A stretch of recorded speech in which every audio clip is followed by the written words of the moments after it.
What's good, YouTube? It's your man BG Tech Life. Today we got the Poetic Neon for the S22 Ultra. It's got true protection, timeless design, premium quality.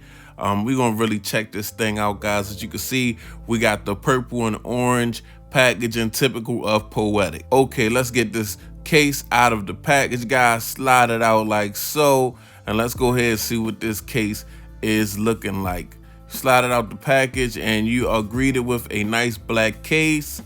Nice, definitely not a TPU, polycarbonate matte finish. I like that with some gloss finish. I like the mix.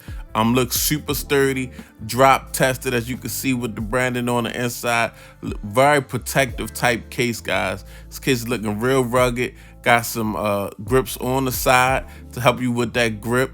Nice push buttons on the side, made out of a TPU. So some of this case is TPU, some polycarbonate. Nice big cutouts for your Type-C, S Pen, and your speaker, guys. We got some nice glossy Poetic branding. And also, guys, I like how they got this raised up area around the camera bezel. You know you got to protect these cameras on this S22 Ultra.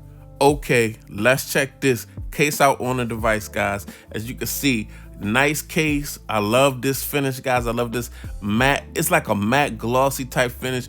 Feels good to the touch. You got some grips added all around the case, nice and raised up around the camera. Nice big cutouts for your ports on the bottom of the device, guys. Nice little addition for some grip, because with grip you won't drop the case, guys. But I'm going to put a link down in the description if you want some good protection, not too bulky, but not super minimal, but not too big, but very protective. You might want to check this case out. It's your man BG Tech Life. Thanks for watching. I'm out. Peace.